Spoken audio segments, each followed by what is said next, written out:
আসসালামু আলাইকুম সম্মানিত ভিউয়ার্স, এটি হলো নন ফ্রস্টাই ফ্রিজের ইলেকট্রিক্যাল সেকশন।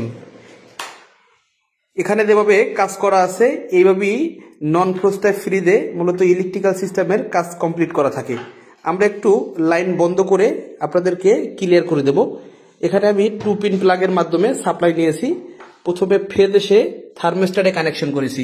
থার্মোস্ট্যাটের যে প্রান্তে কানেকশন করেছি এর সাথে উপরেরটা কিংবা এই পাশেরটা সবগুলোই কিন্তু সবসময় শর্ট অবস্থায় থাকে। এর মানে এ পাশে আপনি যখন ফেজ কানেক্ট করবেন অটোমেটিক এখানেও ফেজ চলে আসবে, এ পাশেও ফেজ চলে আসবে। থার্মোস্ট্যাট এমন এক ধরনের সুইচ যার কাজ হলো টেম্পারেচার কন্ট্রোল করা।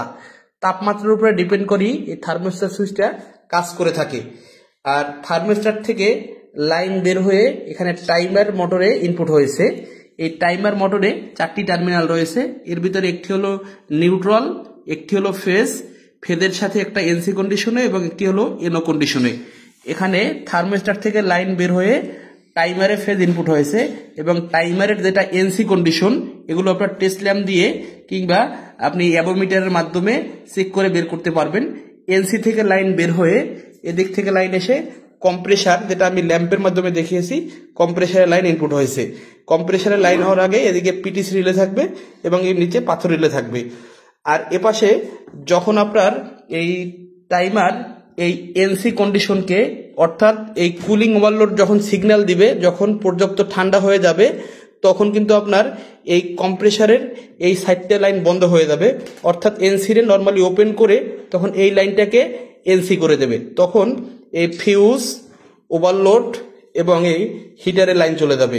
হিটার চলাকালীন যখন ঠান্ডা আবার কমে যাবে তখন অটোমেটিক টাইমার মোটর ট্রিপ করে কম্প্রেসারে লাইন দিয়ে দিবে। এভাবেই আপনার এই ইলেকট্রিক্যাল সিস্টেমটা আপনার কাজ সম্পূর্ণ করে থাকে। আমরা একটু লাইন দিয়ে চেক করে দেখব।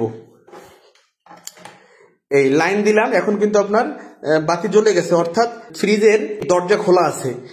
দরজা যদি এই বন্ধ করে দেই তখন কিন্তু আপনার এই আপনার লাইটটা বন্ধ হয়ে গেছে, কুলিং ফ্যান এটার সাথে সাথে কিন্তু চালু হয়ে গেছে। আর এদিকে কিন্তু কম্প্রেসার চলতেছে। এখানে আপনার এই ডিসপ্লে করা হয়েছে যার জন্য কিন্তু এখানে এই হিটারের লাইন দেখা যাচ্ছে না। হিটারের লাইন তখনই আসবে যখন এটা বরফ পাবে বা ঠান্ডা পাবে, তখনই কিন্তু এই গ্লাস হিটার কুলিং ওভারলোড ডিলেতে লাইন চলে আসবে। আর এখানে সেফটি ডিভাইস হিসেবে এই ফিউজ ব্যবহার করা হয়েছে। আশা করি সম্মানিত ভিউয়ার্স আপনাদের নন ফ্রস্টাই ফ্রিজের ইলেকট্রিক্যাল পার্ট ক্লিয়ার হয়েছে।